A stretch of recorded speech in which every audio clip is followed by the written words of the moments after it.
sini saya akan menjelaskan mengenai proses menua. Seperti yang kita tahu, penuaan adalah konsekuensi yang tidak dapat kita hindari. Menua atau menjadi tua adalah suatu proses menghilangnya secara perlahan-lahan kemampuan jaringan untuk memperbaiki diri ataupun mengganti dan mempertahankan fungsi normalnya, sehingga tidak dapat bertahan terhadap infeksi dan memperbaiki kerusakan yang diderita. Pendapat ini menurut Konstantides tahun 1994. Selanjutnya, kita akan membahas mengenai teori-teori proses menua. Teori ini dibagi menjadi beberapa teori. Yang pertama adalah teori biologis, yang juga dibagi lagi menjadi beberapa teori. Ada teori seluler, yaitu kemampuan sel hanya dapat membelah dalam jumlah tertentu dan kebanyakan sel-sel tubuh diprogram untuk membelah 50 kali. Jika sebuah sel pada lansia dilepas dari tubuh dan dibiarkan di laboratorium, lalu diobservasi, jumlah sel yang akan membelah akan terlihat sedikit. Pada beberapa sistem, seperti sistem saraf, sistem muskuloskeletal, dan jantung, sel pada jaringan dan organ dalam sistem itu tidak dapat diganti jika sel tersebut dibuang karena rusak atau mati. Selanjutnya, bagian dari teori biologis yang kedua adalah teori genetik lock. Menurut teori ini, menua telah diprogram secara genetik untuk spesies-spesies tertentu. Tiap spesies mempunyai di dalam nuklei atau inti selnya suatu jam genetik yang telah diputar menurut suatu replikasi tertentu. Jam ini akan menghitung mitosis dan menghentikan replikasi sel bila tidak berputar. Jadi, menurut konsep ini, bila jam kita berhenti, kita akan meninggal dunia, meskipun tanpa disertai kecelakaan lingkungan atau penyakit akhir yang katastrofal. Secara teoritis dapat dimungkinkan memutar jam ini lagi meski hanya untuk beberapa waktu dengan pengaruh-pengaruh dari luar, berupa peningkatan kesehatan, pencegahan penyakit, atau tindakan-tindakan tertentu. Teori biologis yang ketiga adalah sintesis protein atau kolagen dan elastin. Jaringan seperti kulit dan kartilago kehilangan elastisitasnya pada lansia. Proses kehilangan elastisitas ini dihubungkan dengan adanya perubahan kimia pada komponen protein dalam jaringan tersebut. Pada lansia, beberapa protein seperti kolagen, kartilago, dan elastin pada kulit dibuat oleh tubuh dalam bentuk dan struktur yang berbeda dari protein yang lebih muda. Teori biologis yang keempat adalah keracunan oksigen. Teori tentang adanya sejumlah penurunan kemampuan sel di dalam tubuh untuk mempertahankan diri dari oksigen yang mengandung zat racun dengan kadar yang tinggi, tanpa mekanisme pertahanan diri tertentu. Ketidakmampuan mempertahankan diri dari toksik tersebut membuat struktur membran sel mengalami perubahan dari rigid, serta terjadi kesalahan genetik. Di sini ada sistem imun. Kemampuan sistem imun mengalami kemunduran pada masa penuaan. Walaupun demikian, kemunduran kemampuan sistem yang terdiri dari sistem limfatik dan khususnya sel darah putih juga merupakan faktor yang berkontribusi dalam proses penuaan. Mutasi yang berulang atau berubah protein pasca translasi dapat menyebabkan berkurangnya kemampuan sistem imun tubuh mengenali dirinya sendiri atau self-recognition.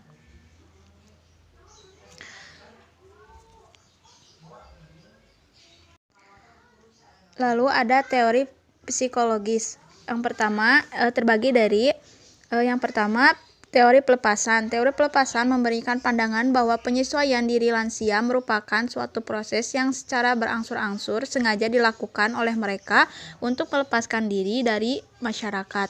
Yang kedua ada teori aktivitas. Teori aktivitas berpandangan bahwa walaupun lansia pasti terbebas dari aktivitas, tetapi mereka secara bertahap mengisi waktu luangnya dengan melakukan aktivitas lain sebagai kompensasi dari penyesuaian. Lalu ada inteligensia, sikap, dan kepribadian. Meskipun sulit untuk mendefinisikan dan mengukur kepribadian, namun upaya ini tetap dilakukan untuk mengubah sedikit pemikiran tentang lansia.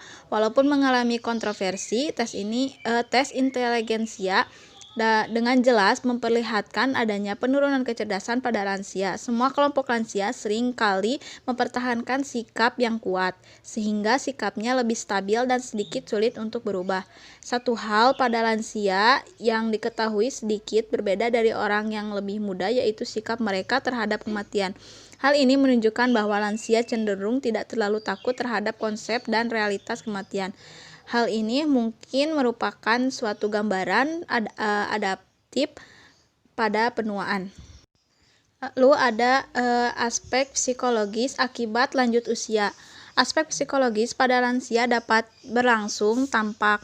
Salah satunya pengertian yang umum tentang lansia adalah bahwa mereka mempunyai kemampuan memori dan kecerdasan mental yang kurang. Penelitian tentang kemampuan aspek kognitif dan kemampuan memori pada lansia dalam kelompok dan kemampuan mereka untuk memecahkan masalah ternyata tidak mendukung gambaran di atas adalah benar bahwa banyak lansia mempunyai cara berbeda dalam memecahkan masalah. Bahkan mereka dapat melakukannya dengan baik walaupun kondisinya menurun. Akan tetapi juga terdapat bukti bahwa lansia mengalami kemunduran mental yang substansial atau luas.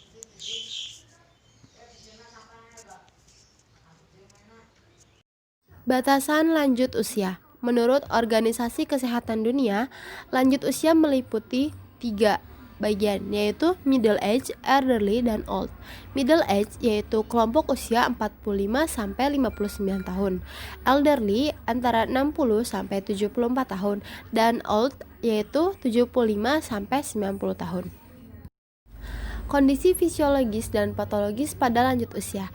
Yang pertama yaitu perubahan fisik. Ada sel lebih sedikit jumlahnya, lebih besar ukurannya, berkurangnya jumlah cairan tubuh, dan berkurangnya cairan intraseluler. Menurunnya proporsi protein di otak, otot, darah, dan hati. Jumlah sel otak ikut menurun, tergantungnya mekanisme perbaikan sel, dan otak menjadi atrofi, beratnya berkurang 5-10%. Yang kedua yaitu sistem pencernaan. Berat otak menurun 10-20%, setiap orang berkurang sel otaknya dalam setiap harinya. Cepat dan penurunan hubungan persarafan. Lambat dalam respon dan waktu untuk bereaksi khususnya dengan stres. Mengecilnya saraf panca indera, berkurangnya penglihatan, hilangnya pendengaran, mengecilnya saraf penciuman dan perasa, lebih sensitif terhadap perubahan suhu dengan rendahnya dengan ketahanan terhadap dingin, dan kurang sensitif terhadap sentuhan. Yang ketiga yaitu sistem pendengaran, presbiokusis atau gangguan pada pendengaran, hilangnya kemampuan atau daya pendengaran pada telinga dalam, terutama terhadap bunyi suara atau nada-nada yang tinggi, suara yang tidak jelas, sulit dimengerti kata-kata. 50% terjadi pada usia di atas 60 tahun. Membran timpani menjadi atrofi menyebabkan otosklerosis. Terjadi penggumpalan serumen dapat mengeras karena meningkatnya keratin. Pendengaran bertambah menurun pada lanjut usia yang mengalami ketegangan jiwa atau stres. Itu ada sistem penglihatan. Yang pertama, danger pupil timbul sklerosis dan hilangnya respon terhadap sinar. Kedua, kornea lebih berbentuk sferis atau bola, lensa lebih suram atau kekeruhan pada lensa menjadi katarak, jelas menyebabkan gangguan penglihatan. Yang keempat, meningkatnya ambang pengamatan sinar, daya adaptasi terhadap kegelapan lebih lambat dan susah melihat dalam cahaya gelap, hilangnya daya akomodasi, menurunnya lapangan pandang, berkurang luas pandangannya. Selanjutnya ada berkurangnya daya membedakan warna biru atau hijau pada skala. Sistem kardiovaskular. Elastisitas dinding aorta menurun. Kedua, katup jantung menebal dan menjadi kaku. Ketiga, kemampuan jantung untuk memompa menurun 1% setiap tahun sesudah berumur 20 tahun. Hal ini menyebabkan menurunnya kontraksi dan volumenya. Yang keempat, kehilangan elastisitas pembuluh darah, kurang efektivitas pembuluh darah perifer untuk oksigenisasi, perubahan posisi dari tidur ke duduk atau duduk ke berdiri bisa menyebabkan tekanan darah menurun menjadi 65 mmHg yang bisa menyebabkan pusing mendadak. Selanjutnya, tekanan darah meninggi diakibatkan oleh meningkatnya resistensi dari pembuluh darah perifer, sistolis normal 170 mmHg, diastolis normal 90 mmHg. Selanjutnya F, sistem pengaturan temperatur. Pada sistem pengaturan suhu, hipotalamus dianggap bekerja sebagai suatu termostat, yaitu menetapkan suatu suhu tertentu. Kemunduran terjadi sebagai faktor yang mempengaruhinya, yang sering ditemui antara lain yaitu temperatur tubuh menurun atau hipotermia secara fisiologik kurang lebih 35 derajat. Ini akibat metabolisme yang menurun. Selanjutnya ada keterbatasan refleks menggigil dan tidak dapat memproduksi panas yang banyak sehingga terjadi rendahnya aktivitas otot. Yang terakhir slide ke-18 itu G, sistem respirasi. Otot-otot pernapasan kehilangan kekuatan dan menjadi kaku, kedua paru-paru kehilangan aktivitas, kapasitas residu meningkat, menarik nafas menjadi berat, kapasitas pernafasan maksimum menurun, dan kedalaman bernafas menurun. Yang ketiga, alveoli ukurannya melebar dari biasa dan jumlahnya berkurang. Yang keempat, O2 pada arteri menurun menjadi 75 mmHg. Selanjutnya CO2 pada arteri tidak berganti. Selanjutnya kemampuan untuk batuk berkurang. Dan terakhir, kemampuan pegas dinding, dada, dan kekuatan otot pernapasan akan menurun seiring dengan bertambahnya usia. Selanjutnya ada sistem gastrointestinal. Kehilangan gigi, penyebab utama adalah periodontal dysesthsia yang bisa terjadi setelah umur 30 tahun. Penyebab lain meliputi kesehatan gigi yang buruk dan gizi yang buruk. Indera pengecap menurun, adanya iritasi yang kronis dari selaput lendir, atrofi indera pengecap kurang lebih dari 80%, hilangnya sensitivitas dari saraf pengecap di lidah terutama rasa tentang rasa asin, asam, dan pahit. Eofagus melebar, dan lambung rasa lapar menurun atau sensitivitas lapar menurun. Asam lambung menurun, waktu mengosongkan menurun. Peristaltik lemah dan biasanya timbul konstipasi. Fungsi absorpsi melemah atau daya absorpsi terganggu. Liver atau hati makin mengecil dan menurunkan tempat penyimpanan. Berkurangnya aliran darah. Selanjutnya, menciutnya ovari dan uterus. Seperti atrofi payudara, pada laki-laki testis masih dapat memproduksi spermatozoa.